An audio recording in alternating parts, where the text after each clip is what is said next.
ओम सजात्म स्वरूप परम गुरु शुद्ध चैतन्य स्वामी ने नमः। पाहुड़ दोहा में गाथा 95 से आगे समझने का प्रयास करते हैं। मन को सहसा मोड़ लेने से, स्वसन्मुख करने से आत्मा और पर का मिलान नहीं होता। यानी कि मन को अपने स्वरूप की तरफ मोड़ लिया तो एहसास होगा कि आत्मा भिन्न, शरीर भिन्न है, दोनों का मिलान तो नहीं हो सकता ना। परंतु जिसकी इतनी भी शक्ति नहीं है कि वो योगी जो मुनि कहलाने का अधिकारी भी नहीं है, क्योंकि वह मन को अपने स्वरूप की तरफ, अपने लक्ष्य की तरफ नहीं मोड़ सकता है। तो फिर क्या, शरीर और आत्मा को भिन्न कैसे एहसास करेगा? जो योगी निर्मल ज्योति को जगाते हैं, यानी अपने स्वरूप की तरफ, अपने स्वरूप लीनता को बढ़ाते हैं, उससे निर्मलता प्राप्त होती है। वही योग है, सच्चा योग। किंतु जो इंद्रियों के वश हो जाता है वह तो श्रावक लोक है कि इंद्रियों के विषय में ही सुख मानता है, भौतिक सुखों में ही सुख मानता है, जबकि वह सुख तो क्षणिक है और शाश्वत सुख तो मेरे भीतर है। तो मैं तो अनादि अनंत हूँ, तो उस शाश्वत सुख का ही अनुभव करूं। किंतु चालू कहाँ हुआ?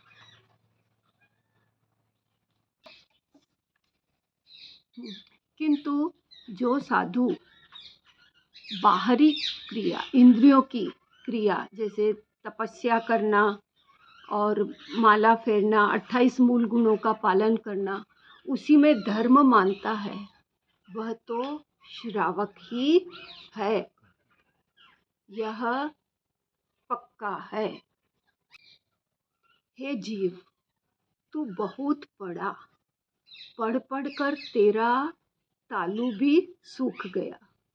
कितने ही शास्त्र पढ़े, कितने ही ग्रंथ पढ़े, पर फिर भी तू वैसा का वैसा ही रहा, मूर्ख ही रहा, क्योंकि तूने अपने को नहीं पढ़ा। सारे जग को जानकर भी अपने को नहीं जाना। अब तू एक ही उस अक्षर को पढ़ कि जिससे शिवपुरी में गमन हो। वह कौन सा अक्षर है? आत्मस्वरूप, आत्मलीनता।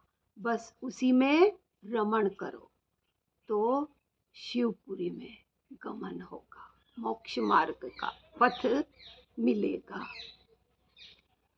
श्रुतियों का अंत नहीं है, सुनने का अंत नहीं है, पर सुन सुन कर भी क्या करेंगे? जब तक आत्मसात नहीं करेंगे तो सुनते ही रहेंगे। काल थोड़ा है और हम मंद बुद्धि है। समय कितना बचा है? कितना समय तो यूं ही सुनते और पढ़ते बीत गया, और अब थोड़ा समय रहा है, इसमें भी हम पढ़ना और सुनना ही चालू रखेंगे तो अपना काम कब करेंगे? अपने स्वयं को कब पढ़ेंगे? अतः केवल इतना ही सीखना योग्य है कि जिससे जन्म मरण का क्षय हो जाए, कि फिर वापस दोबारा जन्म न हो, भव भ्रमण का अंत हो जाए। बस इतना समझना है, पढ़ के और सुन के। बस इतना ही काम करके स्वरूप लीनता, अपने स्वयं का अनुभव करना है। निर्लक्षण यानी इंद्रिय ग्राह, लक्षणों से पार, इंद्रियोतीत, इंद्रियों से पार, स्त्री रहित, और जिसके कोई कुल नहीं हो, स्त्री भी नहीं हो और परिवार कुटुंब, परिवार, समाज सबसे भिन्न कुछ भी नहीं हो। ऐसा आत्मा मरे मन में बस गया, मेरे मन में बस गया कि कुछ नहीं है, सिर्फ मैं अकेला हूँ, एकत्व, और उसी एकत्व में एकत्व करना है, जिससे अब इंद्रिय विषयों में संस्थित मेरा मन वहाँ से पीछे हट गया कि इंद्रियों के विषय में बंद ही बंद है, संसार का भ्रमण है। तो मुझे तो इंद्रियातीत, वचनातीत, शब्दातीत, शब्दों से पार होना है, मन से पार होना है और अपने आत्मा में रमण करना है। जो ये महिमा आती है पर की, वह अपने स्वरूप की महिमा लाने का प्रयास करना है।